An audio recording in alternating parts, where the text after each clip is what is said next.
Alhamdulillah wasyukurillah pada pagi hari ini ya kita akan melakukan rilis terhadap 2 kasus yang sudah kita ungkap.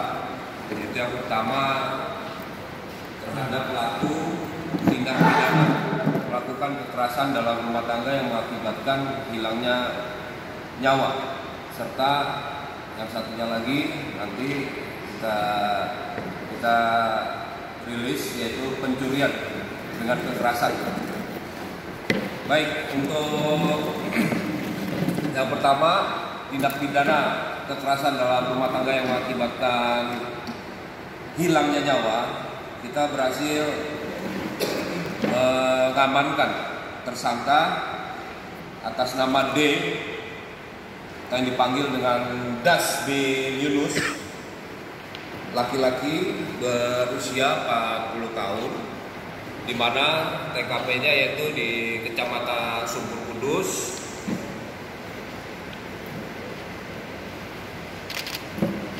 Jorong Simaru, Kanagarian, Tamparono.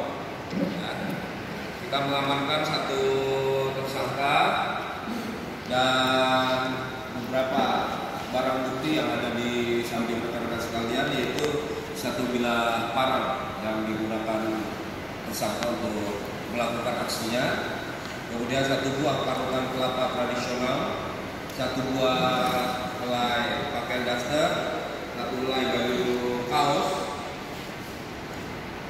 1 helai alas kasur, 1 helai kelambu, 1 buah buku nikah atas nama tersangka dan korban, dan 1 lembar kartu keluarga.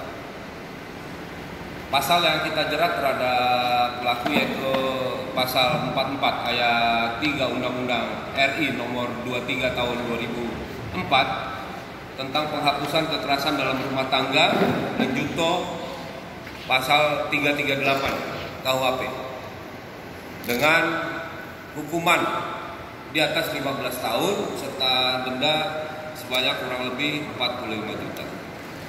Nah, ini kita akan berikan kesempatan kepada rekan-rekan pewarta untuk bertanya tentang apapun yang ada kaitannya dengan kasus ini. Demikian, terima kasih. Oke, Dan motif pembunuhannya apa, Dan? Modus pembunuhannya yaitu adanya konflik di dalam rumah tangga yang cukup lama dipendam oleh tersangka dan diaktualisasikan secara spontan pada hari kejadian, yaitu tepatnya tanggal 2 September 2002 atau jatuhnya udah tanggal 3 September 2022. Karena udah pukul 3 ya, udah pukul 3 dini hari dan durasi kejadian itu kurang lebih 1 jam.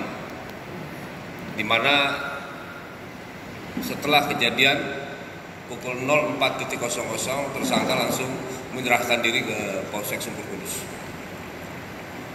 Apa ada dugaan asmara atau yang lain?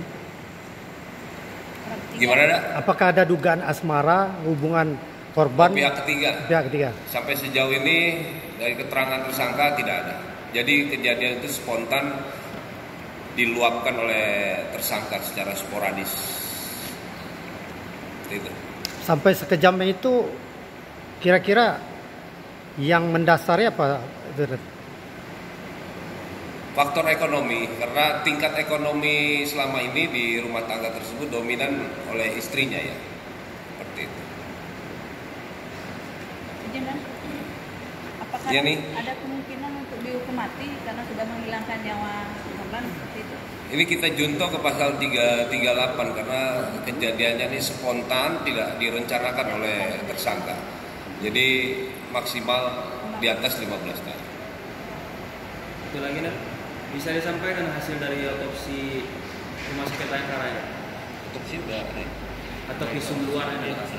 Hasilnya nanti kita sounding ya ke pewarta karena belum dikirim ke kita.